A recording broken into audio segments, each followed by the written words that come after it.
Hi friends, ഞാനിന്ന് share ചെയ്യാൻ പോകുന്നത് എല്ലാ വീട്ടമ്മമാർക്കും ഡെയിലി യൂസ്ഫുള്ളായ നല്ല കിടിലൻ ടിപ്സുകളുമായിട്ടാണ്. അപ്പം വീഡിയോ സ്കിപ്പ് ചെയ്യാതെ കാണുക.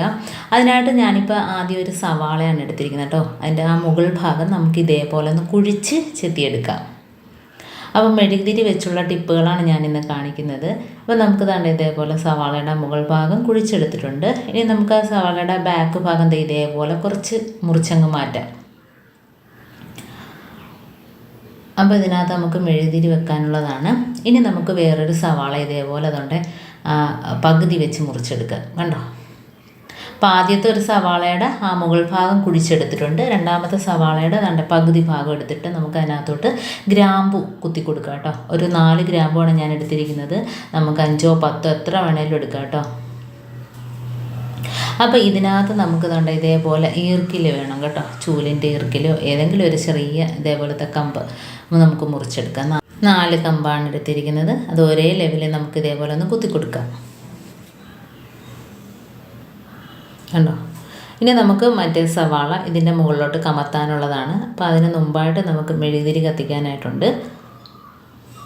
അപ്പോൾ ഇത് വെക്കുന്നത് കൊണ്ട് കൊതുക് ശല്യമൊക്കെ ഒഴിവാക്കി കിട്ടും കേട്ടോ. രാത്രി നമ്മൾ ഇതേപോലെ കത്തിച്ച് നമ്മുടെ റൂമിലൊക്കെ വെക്കുകയാണെങ്കിൽ നമുക്ക് കൊതുക് ശല്യം ഇല്ലാതെ സുഖമായിട്ട് കിടന്നുറങ്ങാനായിട്ട് പറ്റും. ഇതിപ്പോൾ മെഴുകുതിരി ഈ രീതിയിൽ കത്തിച്ച് വെക്കുകയോ അതല്ല എങ്കിൽ നമുക്ക് മെഴുകുതിരി അതിനകത്ത് വെച്ചതിന് ശേഷം ഇതേപോലെ തീപ്പെട്ടി കത്തിച്ച് നമുക്ക് വെച്ച് കൊടുക്കാം. കണ്ടോ? അപ്പം നല്ലൊരു വെട്ടവും കൂടെയാണ്. രാത്രി ലേറ്റൊക്കെ അണച്ചതിന് ശേഷം മുറിയിൽ നല്ലൊരു വെട്ടമാണ്. അതേപോലെ തന്നെ നമുക്ക് ഈ ഒരു ഗ്രാമ്പൂവിൻ്റെ മണവും സവാളയുടെ മണവും സ്മെല്ലും ഒക്കെ അടിച്ചിട്ട് കൊതുക് ശല്യം ഒന്നും കാണത്തില്ല കേട്ടോ. സവാളയ്ക്ക് ഭയങ്കര ഒരു എരിഞ്ഞ സ്മെല്ല് വരും ഇത് പതുക്കെ ഇരുന്ന് കത്തുമ്പോഴത്തേനും. ഇപ്പം മെഴുകുതിരിയുടെ വലിപ്പം അനുസരിച്ച് നമുക്ക് കമ്പ് മേളിലോട്ട് ആക്കാം കേട്ടോ. ഇതിപ്പോൾ ഞാൻ ചെറിയ മെഴുകുതിരി കത്തി കാണിക്കാൻ വേണ്ടിയിട്ട് വെച്ചതാണ്. ഉണ്ടോ? ഈ രീതിയിൽ കത്തിച്ചെടുക്കാം. അടുത്ത ടിപ്പെന്ന് പറഞ്ഞാൽ നമുക്ക് ഇതേപോലെ മെഴുകുതിരിയും സോപ്പുമാണ് വേണ്ടത്. അപ്പോൾ അതിനായിട്ട് ഞാൻ നമ്മുടെ പഴയ ഗ്രേറ്റർ എടുത്തിട്ടുണ്ട്. അതിനകത്ത് നമുക്ക് കുറച്ച് മെഴുകുതിരിയും അതേപോലെ തന്നെ നമുക്ക് കുറച്ച് സോപ്പും ഇതേപോലെ ഗ്രേറ്റ് ചെയ്തെടുക്കാം. ഏത് സോപ്പാണേലും കുഴപ്പമില്ല. അപ്പോൾ ഇതിനകത്ത് നമ്മൾ ഗ്രേറ്റ് ചെയ്യുമ്പോഴത്തേന് ചെറിയതായിട്ട് വരും കേട്ടോ, പൊടി പൊടിയായിട്ട്. അപ്പോൾ അത് ഇതേപോലെ കത്തി വെച്ച് വേണേലും ചെയ്തെടുക്കാം. അപ്പോൾ സോപ്പ് കത്തി വെച്ച് ആക്കിയെടുത്തിട്ടുണ്ട്. കുറച്ച് മെഴുകുതിരി മതി. എത്ര മാത്രം മതി. സോപ്പ് ഏതാണേലും കുഴപ്പമില്ല, കുറച്ച് മാത്രം മതിയാവും. ഇതിപ്പോൾ മെഴുകുതിരി മാത്രമാണ്. ഇനി നമുക്ക് സോപ്പ് ഇതേപോലെ ഒന്ന് കത്തി വെച്ച് മുറിച്ചെടുക്കാം കേട്ടോ. ഇതേപോലെ ഒന്ന് ആക്കിയെടുത്താൽ പെട്ടെന്ന് ചീകി കിട്ടും. അപ്പം ഇത് എലിയുടെ വയറ്റിൽ പോയാൽ ഭയങ്കര പ്രശ്നമാണ്. കാരണം മെഴുകുതിരിയും സോപ്പും കൂടെ ചെല്ലുമ്പോഴത്തേന് തന്നെയും ഇത് വെപ്രാളം പിടിച്ചിട്ട് അത് ഓടും കേട്ടോ. ഇനി ഇത് നമുക്ക് മാവ് ചപ്പാത്തി രൂപത്തിൽ ഒന്ന് ആക്കിയെടുക്കാം. കുറച്ച് ഗോതമ്പ് പൊടി. ഇതിനു മുമ്പ് ഞാൻ ഈ ഒരു വീഡിയോ നല്ല രീതിയിൽ അപ്ലോഡ് ചെയ്തിട്ടുണ്ട്. ആവശ്യമുള്ളവർ പോയി കാണുക. എലിയെ നമുക്ക് എങ്ങനെ തുരത്താമെന്നുള്ള അടിപൊളി ടിപ്പാണത്. അപ്പോൾ ഇത് ഞാൻ പെട്ടെന്ന് ചെയ്ത് കാണിക്കുകയാണ്. ഇതിപ്പോൾ നമുക്ക് ഗോതമ്പ് പൊടി ഇതേപോലെ ഒന്ന് കുഴച്ചെടുക്കാം. ഇപ്പോൾ ചെറിയ ചെറിയ ഓരോ ഉണ്ടയാക്കി എടുക്കുക. കാരണം എലിക്ക് ഒരിക്കലും വലിയ ഉരുള വെച്ച് കൊടുക്കരുത്. കാരണം അത് കഴിച്ചിട്ട് അതിൻ്റെ ഫില്ലിങ് പൊട്ടിച്ചിട്ടിട്ട് അങ്ങ് പോവും. അതിൻ്റെ മുകൾ ഭാഗം കഴിച്ചിട്ട് അതിൻ്റെ ഫില്ലിങ് പൊട്ടിച്ചിട്ടിട്ട് പോകും. ഇതാകുമ്പോഴത്തേനും അതെടുത്ത് വിഴുങ്ങും കേട്ടോ. ഇതേപോലെ തന്നെ എടുത്ത് വിഴുങ്ങും. അതേപോലെ ഇത് കഴിച്ചതിന് ശേഷം അത് പരവേശം പിടിച്ച് ഇവിടുന്ന് ഓടിക്കോളും. അപ്പോൾ വെള്ളം കുടിക്കാനായിട്ട് എവിടെയെങ്കിലും ചെന്നത് വെള്ളം കുടിക്കുമ്പോഴത്തേനും അതിൻ്റെ വയറ് കംപ്ലൈൻ്റ് ആയിട്ട് അത് ചത്തുപോയിക്കോളും കേട്ടോ.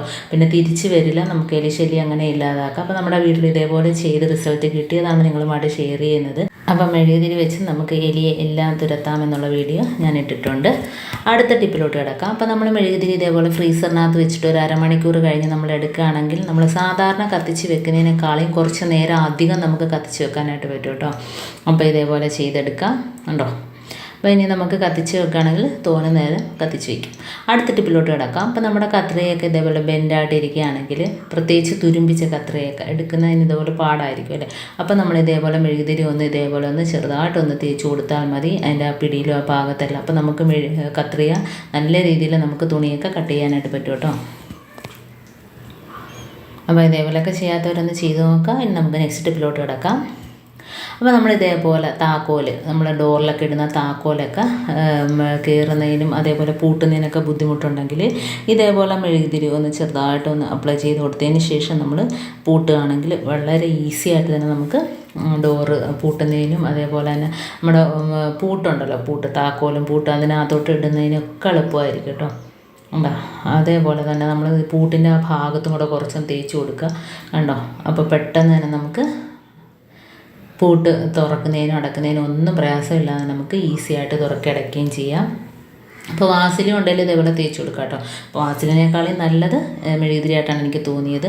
അതേപോലെ നമ്മുടെ ജനൽ കണ്ടോ, ജനൽ അടയ്ക്കുന്നതിന് കൊളുത്തിടുന്നതിനൊക്കെ പാടാണെങ്കിൽ നമ്മളിത് ഇതേപോലെ വലിച്ചടയ്ക്കുമ്പോൾ ഭയങ്കരമായ ശബ്ദം കേൾക്കുമല്ലേ. അപ്പോൾ അതേപോലെ വരുമ്പോൾ മെഴുകുതിരി കുറച്ച് അപ്ലൈ ചെയ്ത് കൊടുക്കുക. ഇതേപോലെ ആ ജനലിൻ്റെ 2 ഭാഗത്തായിട്ട് ഇതേപോലെ ഒന്ന് തേച്ച് മേല് മുതൽ താഴെ വരെ ഒന്ന് തേച്ച് കൊടുക്കുക കേട്ടോ.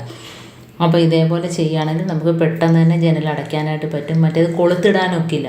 അപ്പം മിക്ക ദിവസവും അത് തുറന്ന് കിടക്കും. കാരണം നമുക്ക് അടയ്ക്കാൻ ബുദ്ധിമുട്ടാണ്. അത് കാരണം നമ്മൾ വലിച്ചടയ്ക്കുമ്പോൾ ഗ്ലാസ് പൊട്ടാനൊക്കെ സാധ്യതയുണ്ട്. അപ്പോൾ അങ്ങനെ ഇല്ലാതിരിക്കണമെങ്കിൽ ഇതേപോലെ മെഴുകുതിരി മേളിൽ മുതൽ താഴെ വരെ ഒന്ന് തേച്ച് കൊടുത്തതിന് ശേഷം നമ്മൾ അടയ്ക്കുകയാണെങ്കിൽ ആദ്യം കുറച്ച് ടൈറ്റായിട്ട് തോന്നും. അങ്ങനെ 2-3 വട്ടം നമ്മൾ ഇതേപോലെ നാക്കുകയാണെങ്കിൽ നമുക്ക് വളരെ ഈസി ആയിട്ട് തന്നെ കൊളുത്തിടാനായിട്ട് പറ്റും കേട്ടോ. അപ്പോൾ നമ്മുടെ വീട്ടിൽ ഇതേപോലെ ബുദ്ധിമുട്ട് വരുമ്പോൾ നമ്മൾ ഇതേപോലെ ടിപ്പ് ചെയ്ത് നോക്കിയിട്ട് നമുക്ക് റിസൾട്ട് കിട്ടുന്നതാണ് ഞങ്ങൾ നിങ്ങളുമായിട്ട് ഷെയർ ചെയ്യുന്നത് കേട്ടോ. അപ്പോൾ കണ്ടോ, വളരെ ഈസി ആയിട്ട് തന്നെ നമുക്ക് ജനലിൻ്റെ കുറ്റി ഇടാനായിട്ട് പറ്റും ഇപ്പോൾ കണ്ടോ. അപ്പോൾ ഇതേപോലെ ആദ്യം 2-3 വട്ടം ഇങ്ങനെ അടച്ച് തുറന്ന് നോക്കുക. അതിനുശേഷം നമുക്ക് വളരെ ഈസി ആയിട്ട് തന്നെ അടക്കാം. മറ്റേത് വലിയ ഇതായിട്ട് ബലം പിടിച്ചിട്ട് വേണം നമുക്ക് അടച്ച് കിട്ടാനായിട്ട്. അതേപോലെ ഇതേപോലെ നീക്ക് കൊളുത്തൊക്കെ നമ്മൾ പ്രത്യേകിച്ച് നമ്മൾ മുകളിലത്തെ റൂമിലൊക്കെ നമ്മൾ ഇതേപോലെ വല്ലപ്പോഴും എല്ലാം ഒന്ന് തുറക്കിടയ്ക്കൊക്കെ ചെയ്യുന്നത്. അപ്പോൾ അത് ഇതേപോലെയൊക്കെ വരാൻ സാധ്യതയുണ്ട്. നമ്മളെപ്പോഴും തുറക്കാത്ത കതകും ജനലും ഒക്കെ. അപ്പോൾ അത് ഇതേപോലെ ഒന്ന് മെഴുകുതിരി തേച്ചിട്ട് അടച്ചു കൊടുക്കുക. അതേപോലെ നല്ലതാണ് ഡോർ ഇതേപോലെ മഴ സമയത്ത് നമുക്ക് ഒട്ടും അടയത്തില്ല, അത് ടൈറ്റായിട്ടിരിക്കും കണ്ടോ. അപ്പം നമ്മൾ എന്താ ചെയ്യും, അത് മൊത്തം ചീകിക്കളയും. ആളെ വിളിച്ചിട്ട് നമ്മൾ ചീക്കളയും. അപ്പോൾ ഉണക്ക് സമയമാകുമ്പോഴത്തേന് അത്രയും വിടവ് വീഴാൻ സാധ്യതയുണ്ടല്ലേ. അപ്പോൾ നല്ല രീതിയിൽ വിടവ് വീഴുകയാണെങ്കിൽ അതിനകത്തുനിന്ന് ഇടയിൽ നിന്ന് എന്തെങ്കിലുമൊക്കെ കയറി വരിക മാത്രമല്ല നമ്മുടെ ഡോറ് ചീത്തയാവുകയും ചെയ്യും. അപ്പോൾ അതിൻ്റെ ആവശ്യമൊന്നുമില്ല കേട്ടോ. ഇതേപോലെ ഒരു മെഴുകുതിരി മേല് മുതൽ താഴെ വരെ തേച്ച് കൊടുക്കുക. അതേപോലെ താഴെ മുതൽ വീണ്ടും മുകളിലോട്ടൊന്ന് 2 ട്രിപ്പ് ഇങ്ങനെ തേച്ച് കൊടുത്തതിന് ശേഷം നമ്മൾ അടയ്ക്കുകയാണെങ്കിൽ വളരെ ഈസി ആയിട്ട് തന്നെ നമുക്ക് ഡോർ അടയ്ക്കാനായിട്ട് പറ്റും. ഒരിക്കലും മഴ സമയത്ത് ഡോർ അടയുന്നില്ല എന്ന് പറഞ്ഞിട്ട് നമ്മൾ ഇത് തടി കളയരുത് കേട്ടോ. പിന്നീട് നേരത്തെ ഞാൻ പറഞ്ഞ കണക്ക് ഉണക്ക് സമയമാകുമ്പോഴത്തേന് അത് വിടവ് വീഴാൻ സാധ്യതയുണ്ട്. കാരണം വിടവിൽ കൂടെ നമുക്ക് ഓരോന്നൊക്കെ കയറും, എഴുതിന്തുക്കളൊക്കെ കയറുന്നത് മാത്രമല്ല ഡോറ് ചീത്തയാകുകയും ചെയ്യും കണ്ടോ. അപ്പോൾ ഇതേപോലെ ടൈറ്റ് വരുന്ന സമയത്ത് നമുക്ക് ഇതേപോലെ മെഴുകുതിരി തേച്ച് കൊടുത്താൽ മതി. കുളത്തിൻ്റെ ഭാഗത്തൊക്കെ തേച്ച് കൊടുക്കുകയാണെങ്കിൽ പെട്ടെന്ന് അടഞ്ഞു കിട്ടും. കുളത്തൊക്കെ ഇടുന്നതിനൊക്കെ ബുദ്ധിമുട്ടായിരിക്കും മഴ സമയത്ത്. അപ്പോൾ ഇതേപോലെ താഴെ വരെയും അത് വീണ്ടും ഇതേപോലെ മുകൾ വരെയും തേച്ചതിന് ശേഷം നമുക്ക് സുഖമായിട്ട് കഥ അടയ്ക്കാം കേട്ടോ. അപ്പോൾ ഏത് ഡോറാണെങ്കിലും നമുക്ക് ഇതേപോലെ ചെയ്യാനായിട്ട് പറ്റും. ഇതിപ്പോൾ ഞാനിതേപോലെ മഴ സമയത്ത് ചെത്തിയ കഥ ഞാൻ കാണിച്ചു തരാം. പിന്നീട് അത് ബുദ്ധിമുട്ടായി കാണാം. നമുക്ക് ഉണക്ക് സമയമാകുമ്പോഴത്തേന് അത് അടയുമ്പോഴത്തേന് നല്ല രീതിയിൽ വിടവ് വീഴും, കൊളുത്ത് വീഴാനൊക്കെ പാടായിരിക്കും കേട്ടോ. അപ്പം അതേപോലെ ചെയ്യരുത്. ഇതേപോലെ കണ്ടോ, മെഴുകുതിരി തേച്ചപ്പോൾ തന്നെ കൊളുത്ത് എല്ലാം ഈസി ആയിട്ട് തന്നെ നമുക്ക് അടയ്ക്കാനും തുറക്കാനൊക്കെ ആയിട്ട് പറ്റും.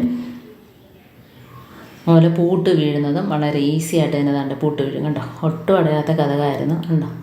അപ്പോൾ ഇതേപോലെയൊക്കെ ചെയ്യാത്തവരൊന്ന് ചെയ്ത് നോക്കുക. ഇനി ഞാൻ വേറൊരു ഡോറ് കാണിച്ചു തരാൻ ഇടയാത്തത് കണ്ടോ. ഇത് നല്ല രീതിയിൽ ടൈറ്റ് കണ്ടോ, കയറത്തില്ല, ഒട്ടും തന്നെ അടച്ചാൽ കയറത്തില്ല കണ്ടോ.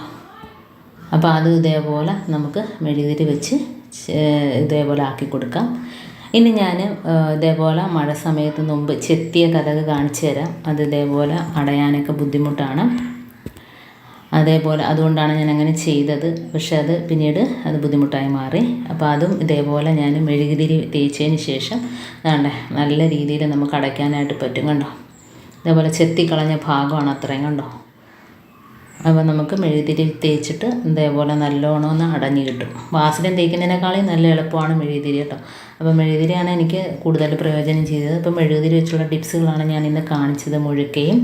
അപ്പം ഇതിലേതെങ്കിലും ഒന്ന് യൂസ്ഫുള്ളായിട്ട് നിങ്ങൾക്ക് തോന്നിയിട്ടുണ്ടെങ്കിൽ ഒന്ന് ലൈക്ക് ചെയ്യാനും കമൻറ്റ് ചെയ്യാനും സബ്സ്ക്രൈബ് ചെയ്യാനും മറക്കരുത്. അതേപോലെ ബെല്ലൈക്കൻ എനേബിൾ ചെയ്യാനും മറക്കരുത്. എന്നാൽ മാത്രമേ ഞാനിടുന്ന ഓരോ വീഡിയോസും നിങ്ങളുടെ മുമ്പിൽ നോട്ടിഫിക്കേഷനായി എത്തുകയുള്ളൂ. അപ്പോൾ ഇനിയും ഇതുപോലുള്ള നല്ല നല്ല ടിപ്സുകളുമായിട്ട് വീണ്ടും കാണാം. അതുവരേക്കും താങ്ക്സ് ഫോർ വാച്ചിങ്.